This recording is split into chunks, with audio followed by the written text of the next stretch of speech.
¿En qué fijas tu mirada? Buen día, soy su servidor y amigo, Misael Cruz, y tengo el privilegio de servir como pastor en la Iglesia Bautista La Zona de la Ciudad de México, y en este día en especial tengo el privilegio de compartir con ustedes el devocional de la zona al cual les doy la bienvenida para este día, jueves 25, no, 26, perdón, ando aquí mal en mi fecha. Jueves 26 de septiembre del año 2024. Si estamos vivos, vivamos. ¿En qué fijas tu mirada?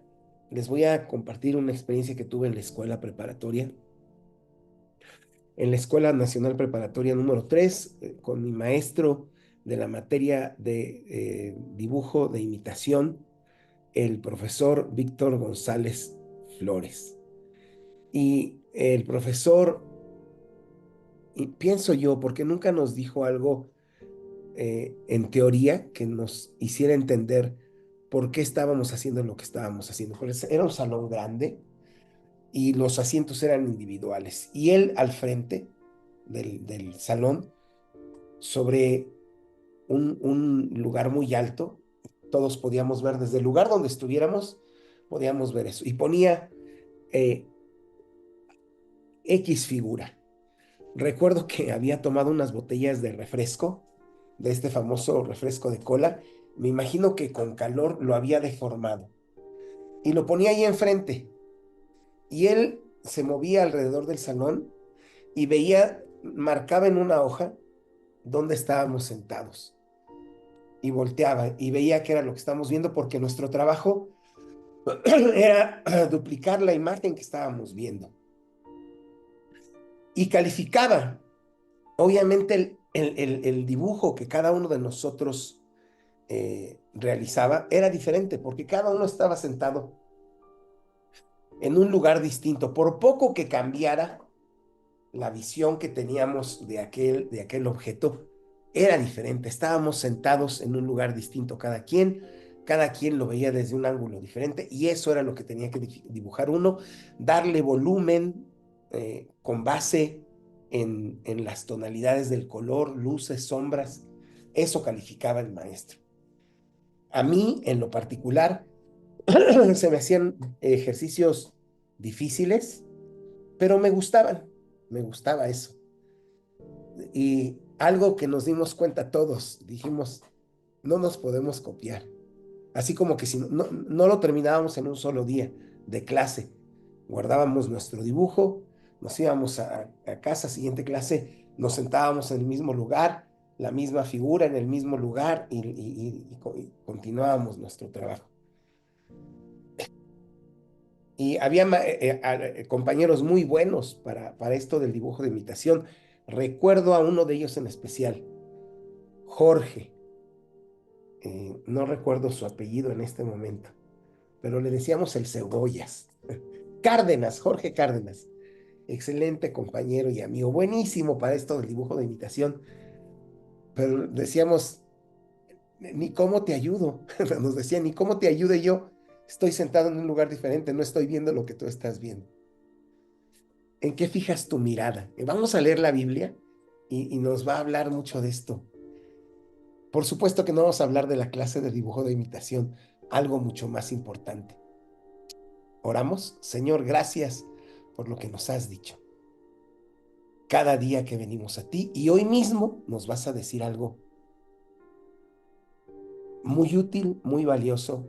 Ayúdanos a poner atención, a trasladarlo a nuestra realidad de vida, y a permitir que tu Espíritu Santo lo use para moldearnos. Te lo pedimos en Cristo Jesús. Amén. Dice así la Biblia. Eclesiastés 4, versículos del 1 al 6. Dirigí entonces la mirada hacia tanta violencia que se comete bajo el sol, y pude ver que los oprimidos lloran y no hay quien los consuele, y no hay quien los consuele porque el poder está en manos de sus opresores. Felicité entonces a los que ya han muerto más que a los que aún viven, aunque más felices que estos son los que todavía no han nacido, pues todavía no han visto tanta maldad que se comete bajo el sol. También he podido ver que todo el que se afana y tiene éxito en lo que hace, despierta la envidia en el prójimo. Y esto también es vanidad y aflicción de espíritu. El necio cruza los brazos y acaba por destruirse a sí mismo. Más vale un puñado de descanso que 2 puñados de afanes y aflicción de espíritu. Hasta aquí esta lectura que parece tan extraña, ¿verdad? Pero tiene un mensaje muy claro. Vamos a verlo por partes. El Señor nos ha de hablar y muy valioso para todos nosotros. ¿En qué fijas tu mirada? Podría también así decirlo. ¿Cuál es tu perspectiva de la vida? Perspectiva es el panorama que desde un punto determinado se presenta a la vista del espectador. Especialmente, dicen los expertos, cuando estás lejano. Eso era lo que este maestro, el profesor Víctor González Flores, Vigoff, se decía a sí mismo, calificaba. ¿Qué tan capaces éramos de describir algo que veíamos desde nuestra propia perspectiva?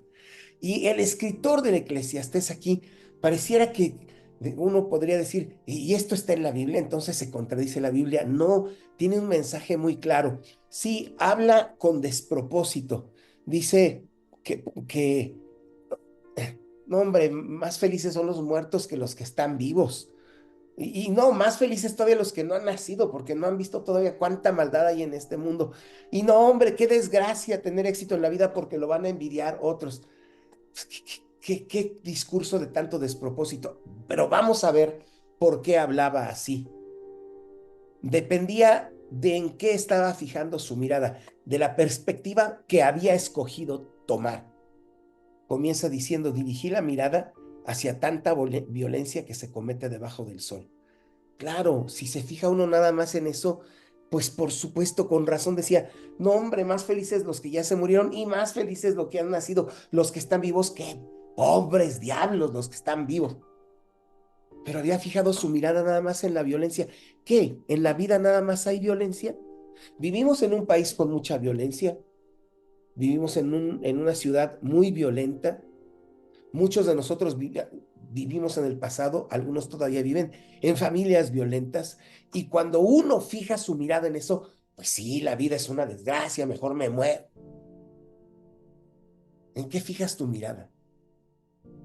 Luego cuando dice, no, hombre, esto también es vanidad, tener éxito, también eso es vanidad. ¿En qué fijo su mirada? Dice, me fijé en que el que tiene éxito despierta la envidia de su prójimo. No, pues ¿para qué quiero tener éxito? Nomás me van a envidiar. No, mejor así me quedo. Cruzo los brazos, no hago nada, no gano nada. ¿Para qué? ¿Para que me tengan envidia?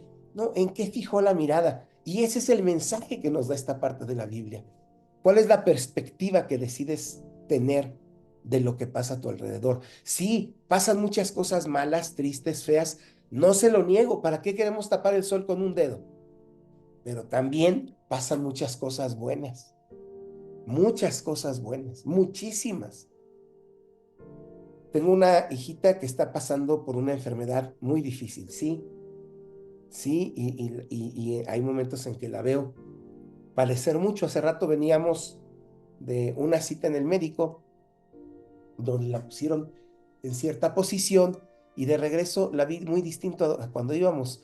Sabía que algo le estaba pasando. Le dije, ¿qué tienes? ¿Te sientes mal? Y me dijo, me duelen mucho el cuello, los hombros.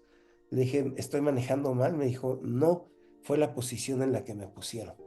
Pues sí, eso duele, pero si me fijo nada más en eso, pues sí me voy a lamentar, pero también me puedo fijar en su sonrisa, en su ánimo para hacer ciertas cosas, en el empeño que le tiene, que le pone a mejorar, en su empeño a orar y pedirle al Señor que le ayude a ver el propósito de todo lo que está pasando.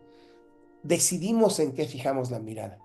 Hace un rato fui a recoger a mi esposa que había ido a servir a la zona y se le disparó la presión arterial y la vemos todos así decaída. Si me fijo en eso ahorita, digo, "Ah, hombre, qué desgracia, la vida es una desgracia", pero no. También hay momentos en que la veo contenta, reírse, bromeamos, me gusta bromearla y me dice, eres tremendo. Y esas cosas a mí me alegran. La veo orar, la escucho orar por mis hijos, por los hermanos en la iglesia, por las situaciones que pasan. Mejor me fijo en eso. ¿En qué fijas la mirada? La perspectiva que escogemos nos va a afectar en el resto de nuestras vidas. ¿Por qué no fijamos la mirada, como dijo Pablo? puestos los ojos en Jesús, el autor y consumador de nuestra fe, a quien una vez que se le propuso gozo, es decir, vas a salvar a la humanidad. ¿Cómo? Tienes que morir por ellos. Tienes que vivir entre ellos, sufrir sus desplantes groseros, altaneros, y luego morir por ellos. Y si habiéndosele propuesto gozo, sufrió la muerte y muerte de cruz. Para él fue gozo, porque su perspectiva no era la de la cruz, ahí desangrándose, golpeado, la gente burlándose, sino estaba viendo seguramente en ese momento que pudo gritar, consumado es. Y habiendo dado un gran respiro, dijo, Padre, en tus manos encomiendo mi espíritu, y falleció, y en las manos del Padre quedó encomendado su espíritu, y al tercer día resucitó. ¡Qué hermosa perspectiva de vida! ¿Por qué no le imitamos a él? ¿Qué les parece? Amén. Gracias, Señor, por lo que nos has dicho hoy. Qué mensaje tan precioso, glorioso, bendecido. Ayúdanos a fijar nuestra vista desde el punto correcto, fijarla en ti, fijarla en lo bueno que nos das. Por supuesto que también vamos a mirar lo difícil, pero que no nos quedemos viendo eso, habiendo tanta bendición que nos das cada día.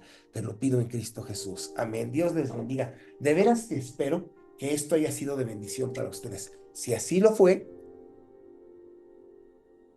los espero por este mismo medio el día de mañana, y los espero de ustedes que compartan esto por audio, por video, que le den like a los videos que enviamos, que se suscriba si usted no lo ha hecho a nuestra página de Facebook, a nuestro canal de YouTube, que visite nuestra página web www.lazona.org.mx, y que juntos hagamos un ejército de gente que fija la mirada en lo mejor. Que Dios les bendiga. Hasta mañana.